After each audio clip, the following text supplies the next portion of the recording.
We're going to touch on the advantages of a closed corporation, and then we're going to chat about the disadvantages of a closed corporation, because it's very nice to know what the advantages are, whether it's a good option to get involved in a CC.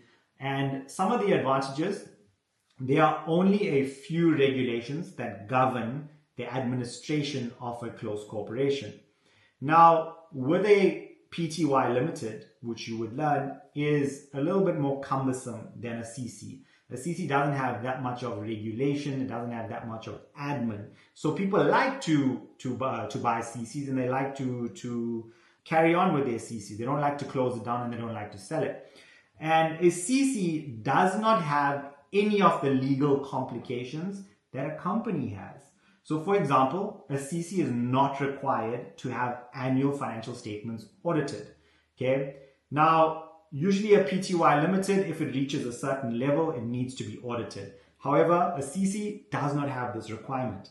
And a CC is not required to hold an AGM, an annual general meeting. So again, less admin on the CC side of things, so it's an advantage. This makes running a CC much easier than a company. And that's why directors or members of a CC like to have, a CC. So the CC is regarded as a legal entity and a legal person, which is an advantage because it means that the continuity of a CC is not linked to the status and life of the members. What does this mean? So you have multiple members, or you have one member that owns a CC and he passes away, but he has a really good business, it's thriving, he has contracts in place in that business, and he wants that business to continue having that contracts for his, his future, his kids' kids.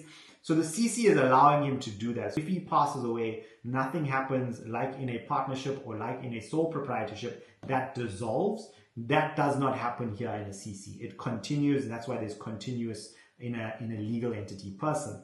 And then a CC may give financial assistance to a member to acquire an interest in the corporation. So if a new member wants to get involved in a CC and maybe they don't have the funds or they don't have the money to get involved in it. So the CC said, the law says a CC can give financial assistance to a member to get access to being a part of the interest in the CC. And then liability of members for its debt is limited, except under certain exceptional, circumstances. That means, the members are not liable for the debt of the CC, which is a great thing when you're in business. So as a member of a CC, you can't be sued if the CC gets sued, right? And your personal assets won't get attached to anything. Now, there's no separate board of directors in a CC, and management of the responsibility of the members comes back to the admin side of things, and there's no transfer duties that are payable on the transfer of interests of the members. So those are the advantages of a CC. The disadvantages of a closed corporation, okay, every member is an agent of the corporation and can act on its behalf and can participate in its management and bind it with credit, ultimately creating a risk for other members, as insolvency of the corporation can give rise to personal liability of members.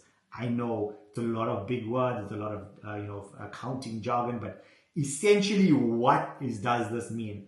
It means that any member, let's say you have 5 members in the CC, there's no restriction on one member going out there and spending all the money, or putting the CC, buying assets in the CC, or buying liabilities in the CC, or taking bonds on the CC. So again, there's no restriction on that. So it is a disadvantage, because if you have members in the CC that maybe have a little bit of, a fraudulent nature in them, they can put your CC in insolvency and they can put your CC at risk.